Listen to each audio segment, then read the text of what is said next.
Hola, hola. Día viernes, sí, llegamos ya al viernes, cómo se fue la semana, qué días lindos de transmisión con tantas cosas estamos teniendo. Gracias a Dios por todo lo de ayer y lo que seguirá para el día de hoy. Así que, y nos preparamos para los cultos del fin de semana. ¿No es cierto? Que sé que hay mucho movimiento de todos los preparativos en estos días, así que se esperan cultos muy hermosos. Bueno, tengo abierto el Sermón del Monte ya, lo tengo abierto en 2 traducciones, ¿sí? Lo tengo en la mía de siempre, la Nueva Versión Internacional, y le pedí ayuda a la Reina Valera para algunas cosas, porque varios de los temas que están acá tratados los sabemos de memoria de la Reina Valera, la mayoría, ¿sí? O los de más años en la fe cristiana. Y también porque hay algunas cosas interesantes para marcar.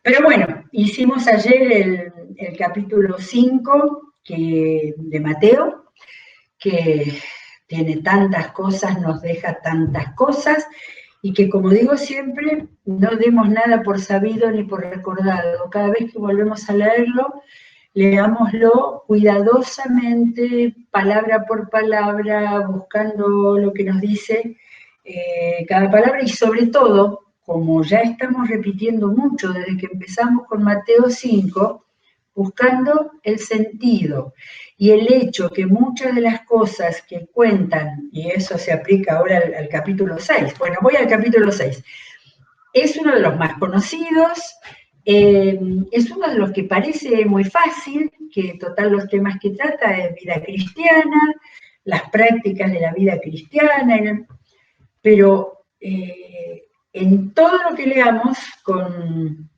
una base, ¿no? Tengo una frase mía que escribí, ahora la voy a repetir, pero en todo lo que estemos viendo, acordémonos que tenemos que buscar el principio que está detrás de un significado literal o de una ilustración muy sencilla, porque acá hay ilustraciones muy sencillas. Hoy pensaba, ¿por qué no tendremos un poco más de cosas que se puedan aplicar a la era de la tecnología?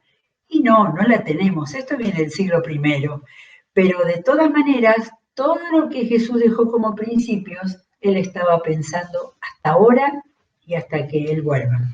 Bueno, la frase que puse, porque una de las ideas para leer la Biblia, para leer un pasaje, para leer un capítulo, es tratar de resumirla y ponerle un titulito, un subtítulo, pero nuestro, no el que dice ahí en las Biblias, sino nuestro, ¿no?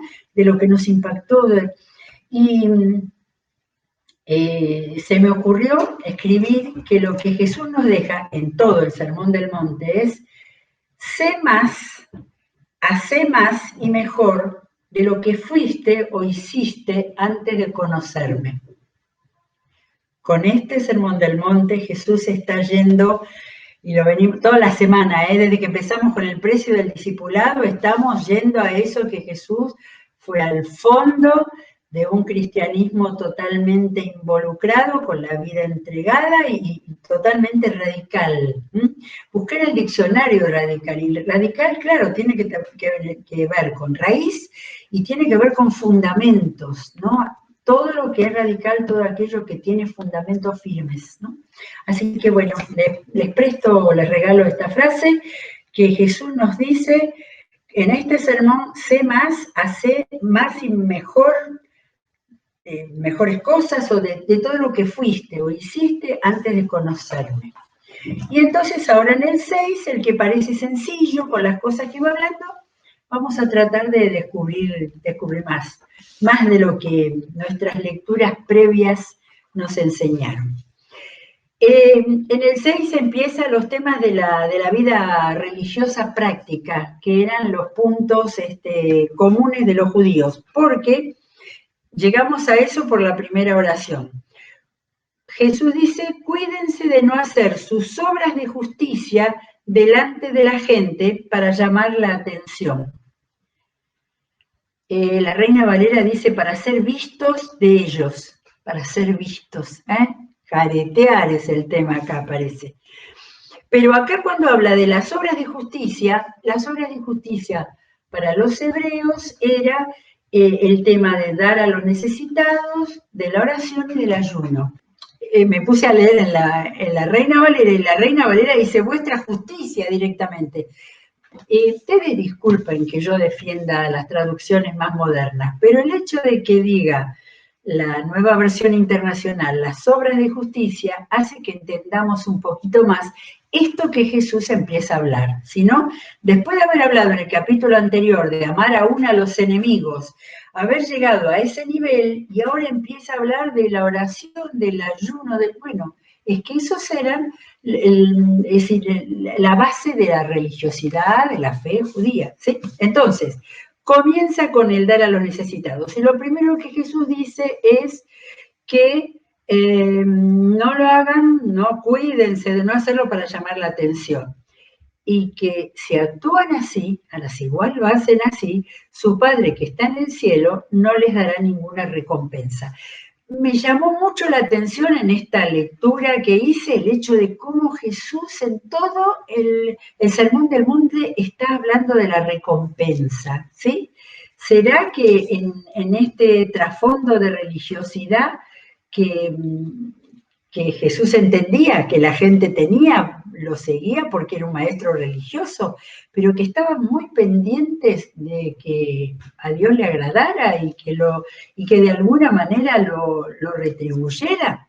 Bueno, pero seguimos leyendo a ver si entendemos un poco más esto. Por eso, cuando den a los necesitados, no lo anuncien al son de trompeta, como lo hacen los hipócritas en las sinagogas y en las calles, para que la gente les rinda homenaje.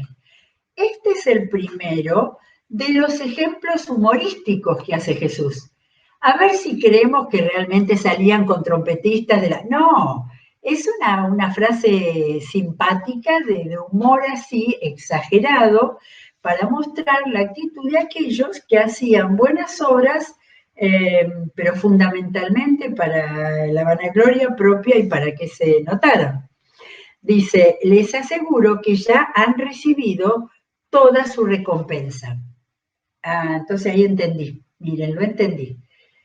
Una cosa es la recompensa que puede dar Dios cuando uno hace algo de corazón, y no hay recompensa para los que lo están haciendo nada más que para vanagloria o para mostrarse. Ya ahí la recompensa es que la gente lo mire y diga, qué maravilla esa persona, hoy día, ¿cuánto da para la ofrenda de tal cosa, o para Cáritas, o para lo que sea? ¿Sí?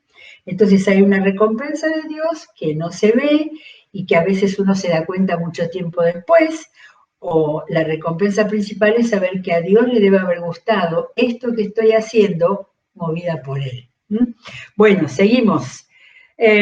Más bien, y acá viene la instrucción, Jesús estaba bajando línea en este Sermón del Monte. Más bien, cuando des a los necesitados, que no se entere tu mano izquierda de lo que hace tu derecha, para que tu limosna sea en secreto. Otra expresión simpática, ¿no? ¿Se imaginan? Alguien da la ofrenda en la iglesia, guarda una mano atrás y pone con una mano sola. No, pero era la idea de que en tu persona haya ese verdadero interés de agradar a Dios y de servir al prójimo. Para que así tu Padre, que ve lo que se hace en secreto, te recompensará. Bien, sigue insistiendo con la recompensa. Bueno, está bueno, porque sabemos que Dios recompensa. A veces, como dije recién, esa sensación de cuando uno hace algo y sabe que es la voluntad de Dios. Una palabra, una llamada, ahora que mandamos mensajes todo el tiempo. Bien, lo otro que viene acá toca la oración. Jesús va a enseñar a orar. Bueno, eso lo voy a decir después, pero iba a decir qué mal le salió esta enseñanza, porque la tomaron para cualquier lado. Ahora vamos a ver. Cuando oren, no sean como los hipócritas, porque a ellos les encanta orar de pie en las sinagogas y en las esquinas de las plazas para que la gente los vea. El mundo judío y el mundo musulmán también tiene esas costumbres de oración al aire libre, en los lugares o dentro de las iglesias. Yo me acuerdo, me vino hoy el recuerdo cuando nuestra iglesia era chica, oraba la gente, los creyentes que estaban ahí, se los invitaba a pasar a orar, o incluso como el templo era chico, se los invitaba a orar y estaba en la fila 10 sin ningún problema. Ahora, bueno, ahora es lo que viene, cuento con lo que viene. Pero tú, cuando te pongas a orar, entra en tu cuarto, cierra la puerta y ora a tu Padre que está en lo secreto. Así tu Padre, que ve lo que se hace en secreto, de nuevo, te recompensará. ¿Sí? Qué bueno, qué lindo esto, ¿eh? Qué lindo esta ilustración. Jesús se está metiendo hasta en nuestras habitaciones al indicarnos cómo tenemos que orar. Y después dice, y al orar, no hablen solo por hablar como hacen los gentiles, los paganos. Estos oraban y oraban a sus dioses, a Zeus, a los dioses del Olimpo. Porque ellos se imaginan que serán escuchados por sus muchas palabras. No sean como ustedes. Estaba diciendo judíos, no sean ustedes judíos como ellos, ¿no? Y lo que me acordaba de muchos años cuando la iglesia era chica, era algunas personas que oraban con frases hechas y repetían siempre las mismas frases, y era medio impresionante. Uno decía, qué bien ora ese hermano. Y bueno, era ese estilo de frases así medio grandilocuentes, pero bueno, no voy a juzgar por eso. Bueno, y entonces cierra esto diciendo, no sean como ellos, porque su Padre sabe lo que ustedes necesitan antes que se lo pidan. Bueno, acá con esto que dijo Jesús, ¿cuánta gente diciendo, ¿para qué voy a orar si Dios ya sabe? Y esperan que Dios escuche el oficio mudo, ¿sí? Pero Jesús lo decía porque estaba tratando de, formando cristianos, de que entendieran eso de que Dios lo sabe, pero está hablando de que hay que orar y Dios quiere que oremos, por supuesto. Y entonces Jesús, estoy medio lanzada en tratar de pensar en qué pensó Jesús, ¿no? Pero bueno, ese es el derecho que tenemos los que leemos la palabra, porque Jesús nos dijo que el Espíritu Santo nos iba a ayudar a entender todas las cosas. Jesús les enseñó una oración a sus discípulos, un tipo de oración, ¿sí? Que ya lo conocemos, y yo ahí agarré la Reina Valera porque dije, yo la sé de memoria por la Reina Valera. Pero la oración esta tiene así, a simple vista, dos divisiones, ¿no? Una parte dedicada a Dios y a lo que es Dios y a su gloria, y la otra parte a nuestras necesidades. Entonces las primeras son, bueno, primero, decir Padre nuestro que estás en el cielo, era tremendo lo que significaba eso de enseñarles a orar al Padre nuestro. Ya no es el Dios personal mío, es el Padre nuestro. Se dan cuenta que ya apareció en estos primeros capítulos la palabra iglesia y ahora el sentido de comunidad. Que estás en el cielo, santificado sea tu nombre. Primera cosa de marcar para la gloria de Dios, el nombre de Dios santo. Segundo, venga tu reino. Ya estaba viniendo la comprensión del reino de los cielos. Ahora lo decía así. Quizás esto se los enseñó solamente a los apóstoles, o a los que iba a llamar como apóstoles, pero a los más cercanos, ¿sí?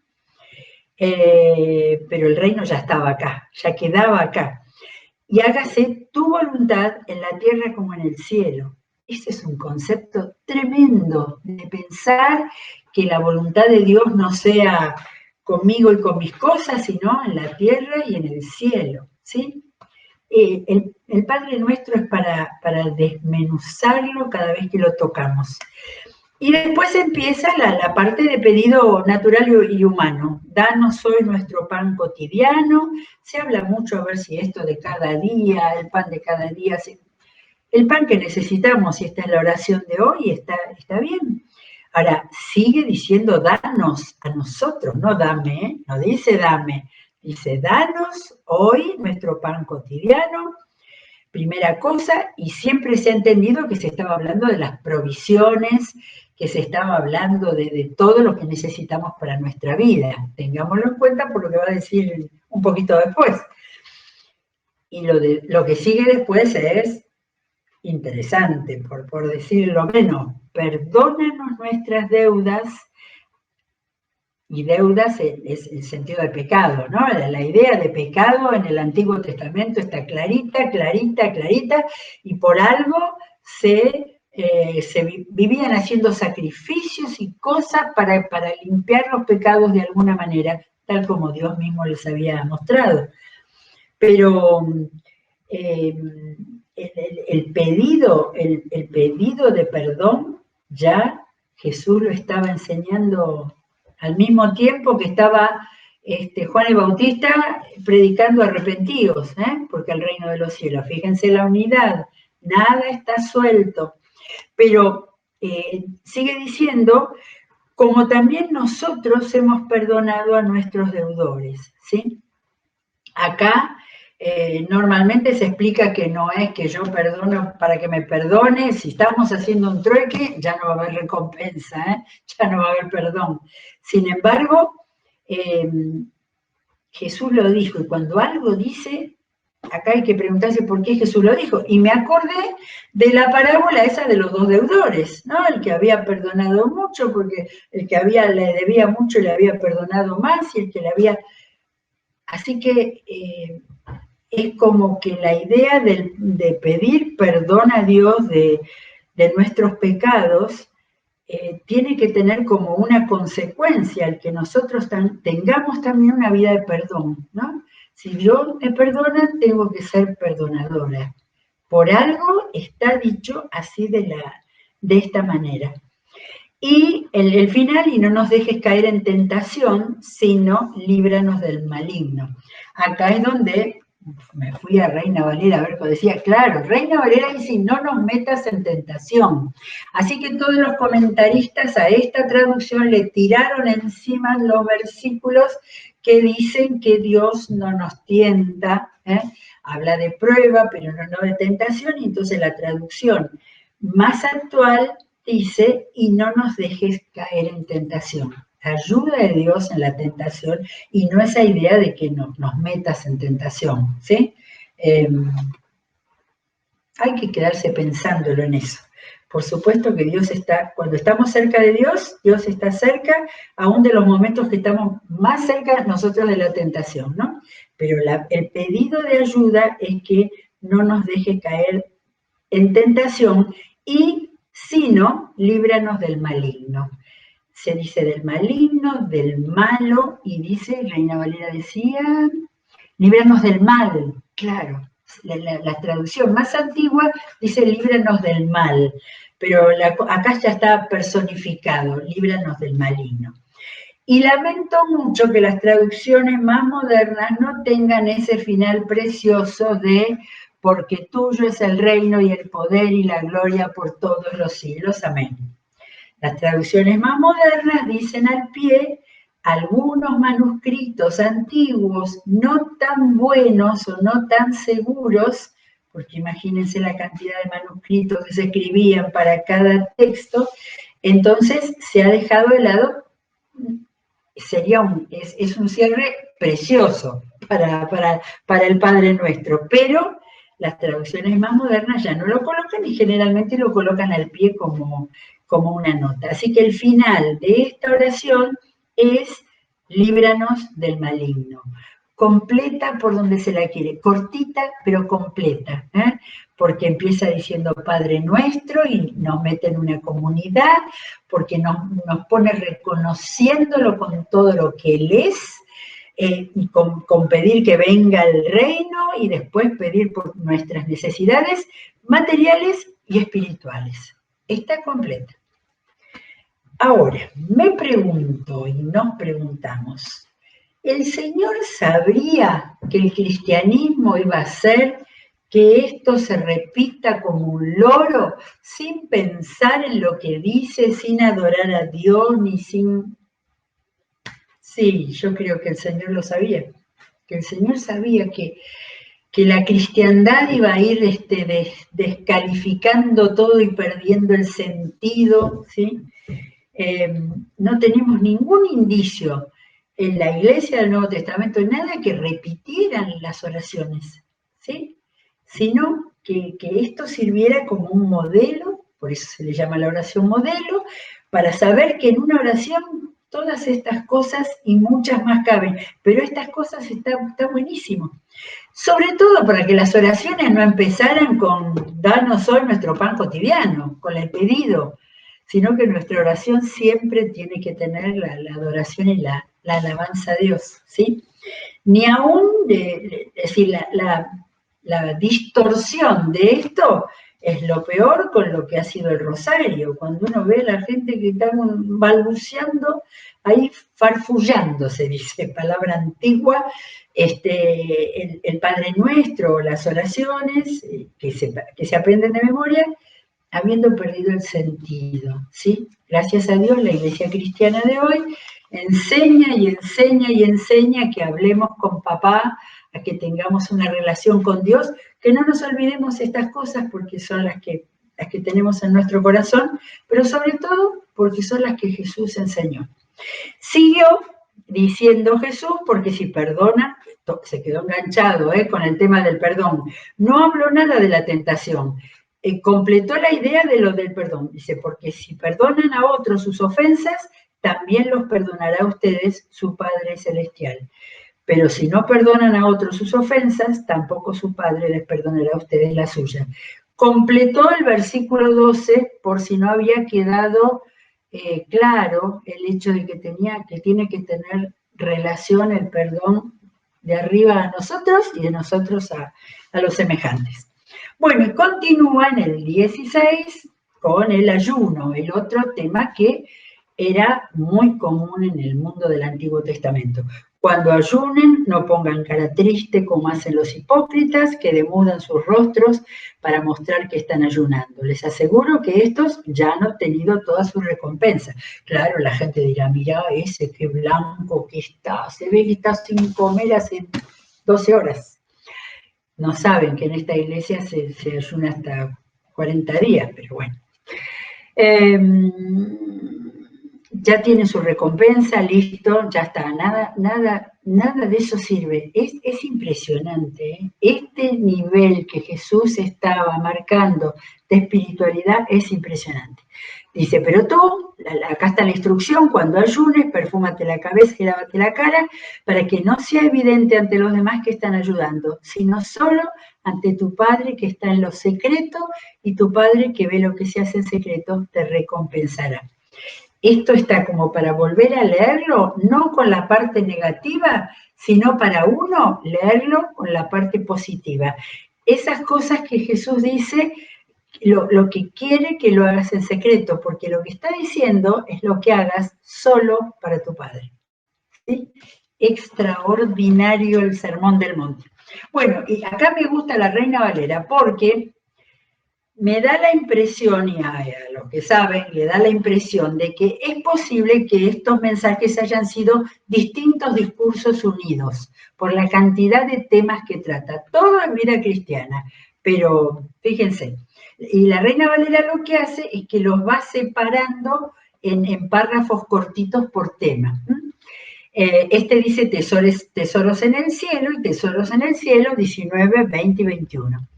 No acumulen para sí tesoros en la tierra, donde la polilla y el óxido destruyen y donde los ladrones se meten a robar. Más bien, acumulen para sí tesoros en el cielo, donde ni la polilla ni el óxido carcomen y los ladrones se meten a robar. Porque donde esté tu corazón, allí estará también tu tesoro. Y esto lo trabajó Jesús con el joven rico y en un montón de enseñanzas. Ahora, fíjense el tono, es decir, sigue con este tono humorístico, muy cercano a la gente. La gente debía estar encantada escuchando esto, hablándole de cosas domésticas, de los ladrones, no sé dónde leí que las casas de ellos eran muy provisorias, con materiales no firmes, no seguros, de manera que era muy fácil entrar a robar en las casas, y lo de la polilla, lo del óxido, ¿sí? era todo, pero la enseñanza estaba clarita, no hacer tesoros, porque en el 21 dice, donde está tu tesoro, allí también estará tu corazón. Y la verdad es que está muy bueno entender esto. Es un principio clarísimo como para muchas veces en la vida de uno preguntarse dónde está mi tesoro. Reina Valera dice ahora la lámpara del cuerpo, otro titulito, porque es una enseñanza esta. Ya habló en otras veces, ¿no? De ser uno luz, una lámpara, pero acá es el ojo. Y yo creo que no es el ojo físico, sino es la mirada, ¿no? El ojo, la mirada es la lámpara del cuerpo. Por tanto, si tu visión es clara, todo tu ser disfrutará de la luz. Pero si tu visión está nublada, todo tu ser estará en oscuridad. Si la luz que hay en ti es oscuridad, qué densa será esa oscuridad. ¡Qué fuerte! Estoy mirando, en Reina Valera habla de tinieblas. Dice, si es que hay tinieblas, ¿cuántas no serán las mismas tinieblas? ¿Sí? Oscuridad en lo interior que se ve en la mirada. Acá está destapando, todos los aspectos de la vida, está destapando Jesús. Bien. Ay, ahí viene la gran frase. Nadie puede servir a dos señores, pues menospreciará a uno y amará al otro, o querrá mucho a uno y despreciará al otro. No se puede servir a la vez a Dios y a las riquezas, ¿sí? Todavía me acuerdo la primera traducción que yo leí que decía Mamón, el rey de las riquezas. No se puede servir a Dios y a Mamón. A la Reina Valera 60, no, ya dice a la riqueza.